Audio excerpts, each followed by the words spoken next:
Good morning বন্ধুগণ। গতকাল থেকে দুই একটা ছবি সোশ্যাল মিডিয়ায় প্রচুর পরিমাণে ভাইরাল, যেখানে ভারতীয় পতাকাকে বাংলাদেশের কিছু জনগণ খুব সম্মান করছে, পায়ের কাছে রেখেছে। আমি দেখলাম বুয়েটে যেখানে আছে সেখানে করা, কোনো একটা ক্যাফের সামনে করা। তো দেখে আমার খারাপ লাগছে না, সত্যি আমার মনে রাগও হচ্ছে না। বিষয় হলো যে কোনো একটা দেশের কোনো রাজনৈতিক দল খারাপ লাগতে পারে, কোনো মানুষ খারাপ লাগতে পারে, কিন্তু গোটা দেশ কি খারাপ হতে পারে?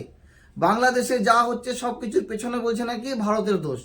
ঠিক আছে, ভারতের দোষ, সেটা মেনে নিলাম। বাংলাদেশের ক্ষতির পিছনে যেমন ভারতের দোষ, সেই রকম বাংলাদেশের উন্নতির পিছনে কি ভারতের হাত নেই? আর বাংলাদেশের প্রত্যেক জনগণ হয়তো এটা পছন্দও করবে না, অনেকে হয়তো সাপোর্ট করবেন না। কারা কারা এই জিনিসটাকে সাপোর্ট করেন অবশ্যই কমেন্ট করে জানাবেন, কারা সাপোর্ট করেন না সেটাও জানাবেন। আর বাংলাদেশ থেকে ভারতবর্ষে অনেক বেশি মুসলমান মানুষ আছে। তো বাংলাদেশের যে মুসলিম সম্প্রদায়ের মানুষ যারা মনে করে ভারত একটা কট্টরপন্থী দেশ, সেখানে মুসলিমরা ভালো নেই বা মুসলিমদের সঙ্গে ঠিকঠাক ভালো আচরণ করা হয় না, তো আমি ভারতীয় মুসলিমদের উদ্দেশ্যে ভিডিওটা বানাচ্ছি। প্লিজ একবার কমেন্ট করে জানাবেন যে আপনারা কি ভারতবর্ষকে ভালোবাসেন না? ভারতবর্ষের পতাকাকে বাংলাদেশ যে অসম্মানটা করলো, বাংলাদেশ না বলে ভুল হবে, বাংলাদেশে কিছু কিছু মানুষ হয়তো দু চারজন করেছে এটা।